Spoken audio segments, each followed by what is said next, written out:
Hello, my name is Dukely. We're playing some Dwarf Fortress today.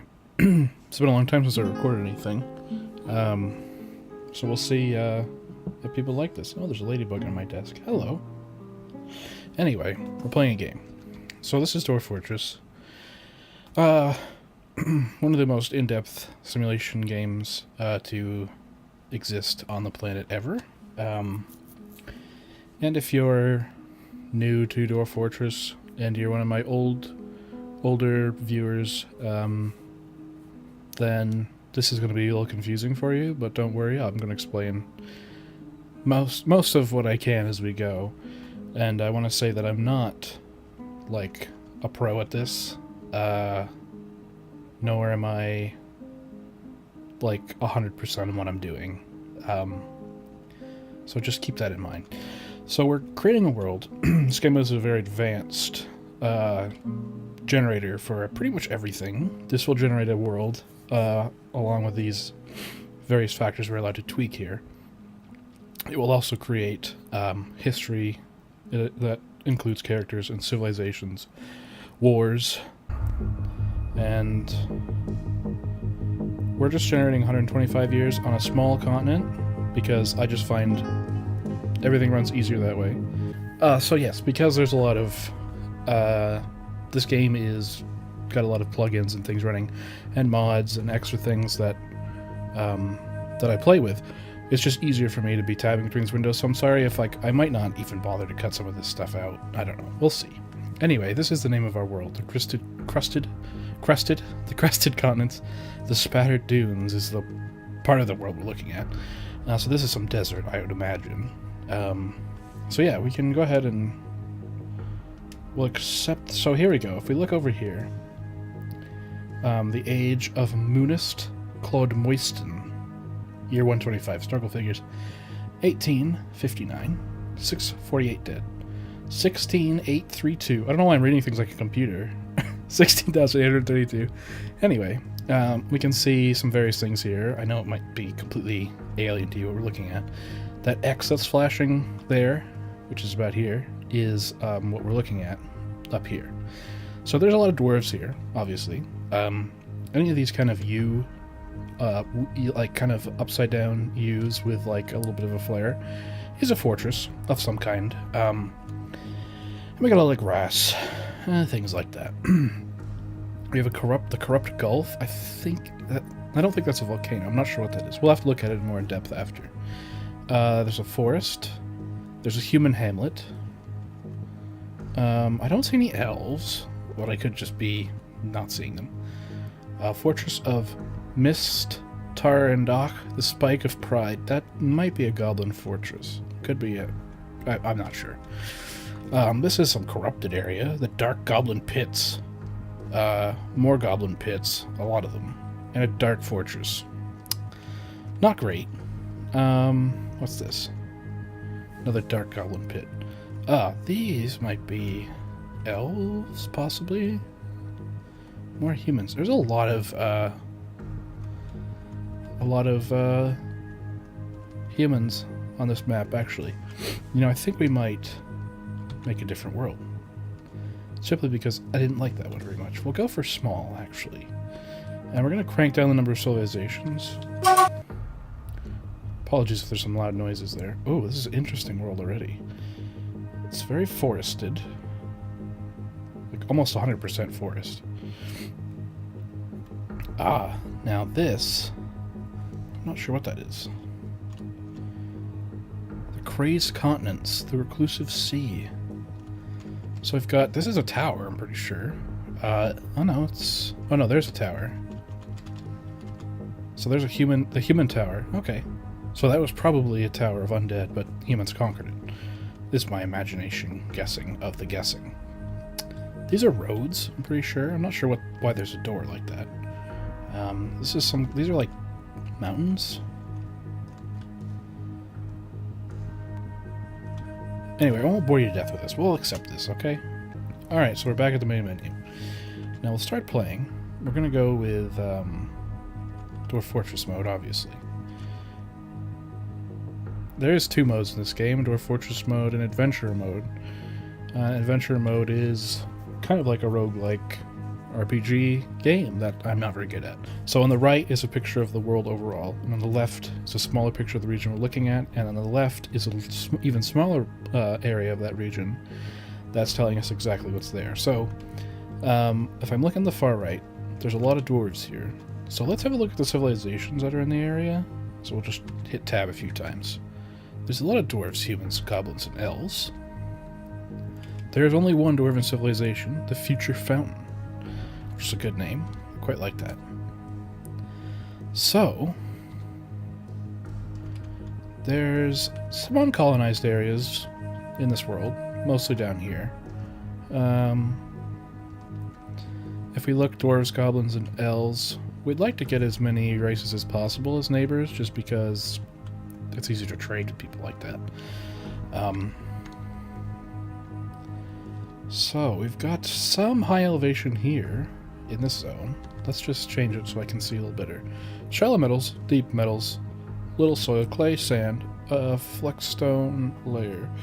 It's hot here, which I'm not particularly keen on. I don't really like when it's hot. Now you're going to see aquifer quite frequently, which is... If you're playing Dwarf Fortress, I would suggest you turn aquifer off. I don't really know how to deal with aquifers, but I think I could give it a good try if I needed to. But I'm not keen on doing it this second for this game. So we're going to go a little further because we want a more temperate area, which we found. This area is haunted. Probably not the best. Scarce trees. We definitely want a place with some trees. Heavily forested, though. That's too heavily forested. Alright, I found an interesting space down here. It's the Swamp of Sinew. It's temperate. It's a woodland, moderate vegetation, and it's calm surroundings. The stream is called Letter Button. It's got clay, deep soil, shallow metal, deep metals, and a flexstone layer. All things we're looking for. Now, I'm going to... forgetting how to use some of the controls. Move up here. And, oops, that's too far. Oh, I'm pressing the wrong thing. My B. And, I guess something like that would be okay. Maybe that's too much water. Maybe just a little bit of the stream. If we go like that, we'll have some sand. That's nice. Or we could do something like this. That seems cool. Alright, let's go with that. So... if we look at tab a few times, so unfortunately, dwarves are the only neighbors we have, but that's okay. Who knows? Some of them might show up later. The other places will send out colonies, things like that. We might have some trouble with these goblins. We're the farthest dwarven civilization from the mountain homes. We could be killed instantly. This game is very deadly. But you know what? That's what makes it interesting, so... And we're going to hit OK. So here we go. These are various... Oops, I keep bumping into this ladybug. I'm sorry. These are various pre-builds we can choose, which we won't do. I'm gonna choose them myself here. And we've got 7 dwarves. It's our customary starting group. We'll hit tab. You can see what we're starting with. 2 copper picks, 2 copper battle axes. That's pretty good. We'll take a lot more pump helmets than that. Tell you what. Maybe 31. Pigtail seeds, I'll take 11. If you're wondering why I'm doing auto mounts, it's because they give you an extra container when you take an auto mount. Let's see. Prepared 1-humped camel kidney is what we're having for meat. We're taking lobster and various things like that. There's buckets here. We don't need any of this wooden stuff because there's wood where we're going. We'll just make it. Some quivers, that's fine. Now, what are they giving us for animals, if any? I don't think they've given us any. I mean, we don't need to take animals with us. Because it's very likely that we will trade for animals and things. But I'll tell you what, we're going to take a dog, a female, and a male dog. Because dogs are really good. We should take some cats too, actually. So we'll take 2 female cats, because cats will have way too many kittens. Now, we can add some things to this if we would like. But let's go back and look at our dwarves really quick. So our first guy, we'll make him a miner, because, well, we're dwarves, aren't we? He's a proficient miner. Next, we'll take a brewer, who's also a cook. He'll be our cook boy. And then we'll take a hunter. That would be good. A hunter. Finally, we want somebody who can be defending us if we need it. So we'll take one dwarf who's a very good axeman. We could also make him skilled axeman. We'll also make him a wood crafter as well, just to have somebody. Probably need a mason. We'll also make him a carpenter. Actually, that's dumb. We'll make somebody different a carpenter. And let's see, this guy could be our carpenter.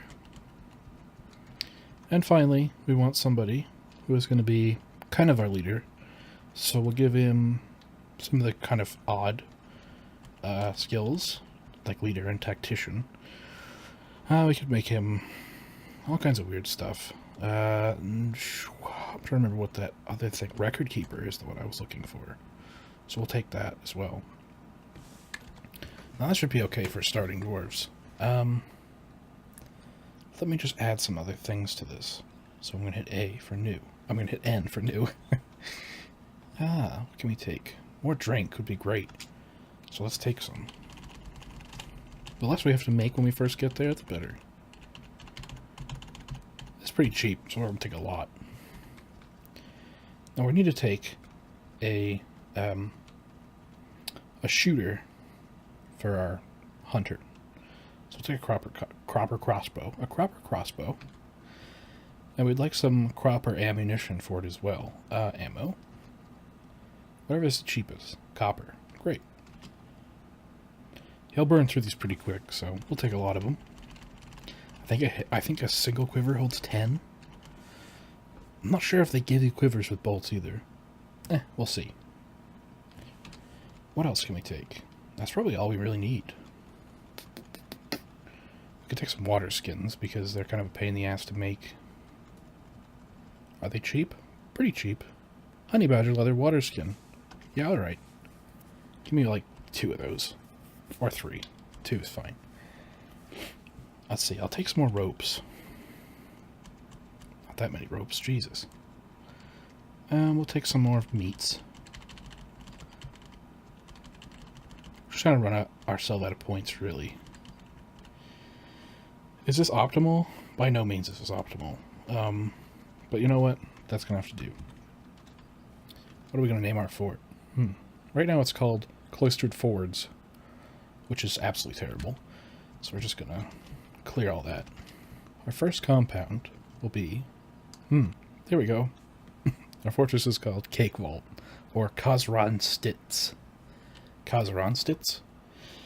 You'll have to apologize. I'll have to apologize for butchering the names of pretty much all the dwarven stuff, because, well, it's hard to pronounce. So, and here's the name of our civilization, or our group, really. There we are. We're the Cake Eaters, of course. I think we can also choose a symbol. Yes, we can. There. Images of 2 carving forks. It's an image of carving forks, 2 carving knives, and 5 round copacons. To represent cakes, obviously. Right. Finally, we'll embark.